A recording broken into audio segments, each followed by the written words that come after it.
தமிழ்நாட்டிலேயே பணக்கார மாவட்டம் எது தெரியுமா? சென்னைக்கே டஃப் கொடுப்பது எது? தமிழ்நாட்டின் பொருளாதார வளர்ச்சி என்பது ஒரு குறிப்பிட்ட மையத்தை சார்ந்து இல்லாமல் பரவலாகப்பட்ட தொழில் வளர்ச்சியை அடிப்படையாக கொண்டது என்பதற்கு இந்த புதிய புள்ளி விவரங்களே சாட்சி. ஒரு மாநிலத்தின் உண்மையான செழிப்பை அங்குள்ள மக்கள் தீர்மானிக்கிறது. அந்த வகையில் தமிழ்நாட்டின் டாப் 5 பணக்கார மாவட்டங்களில் பட்டியல் பல ஆச்சரிய தகவலை உள்ளடக்கியது. இந்த பட்டியலில் 5வது இடத்தை பிடித்துள்ளது இந்தியாவின் பின்னலாடை தலைநகரமான திருப்பூர்.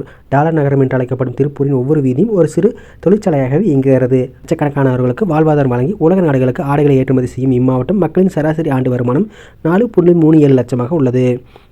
4வது இடத்தில் தென்னிந்தியாவின் முட்டை கேந்திரமான நாமக்கல் மாவட்டம் உள்ளது.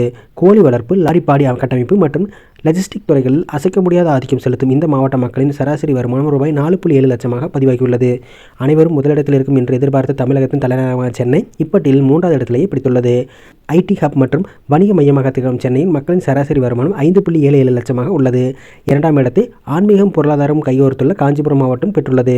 பட்டு சேலைகள் வணிகம் மற்றும் வளர்ந்து வரும் தொழிற்சாலைகள் மூலம் இங்குள்ள மக்களின் சராசரி வருமானம் 7.39 லட்சமாக உயர்ந்துள்ளது. இறுதியாக தமிழ்நாட்டின் மிக பணக்கார மாவட்டமாக மகுடம் சூடுகிறது செங்கல்பட்டு. மின்னணு சாதன உற்பத்தி, ஆட்டோமொபைல் துறையில் அசுல வளர்ச்சி மற்றும் பிரம்மாண்டமான ஐடி பூங்காக்களின் சங்கமமாக திகழும் செங்கல்பட்டு 7.47 லட்சம் சராசரி வருமானத்துடன் முதலிடத்தை பிடித்துள்ளது. சென்னைக்கு மிக அருகாமையில் இருப்பதும் புதிய தொழில் முதலீடுகள் இங்கு குவிவதும் இந்த மாவட்டத்தின் அசுர வளர்ச்சிக்கு முக்கிய காரணமாக பார்க்கப்படுகிறது.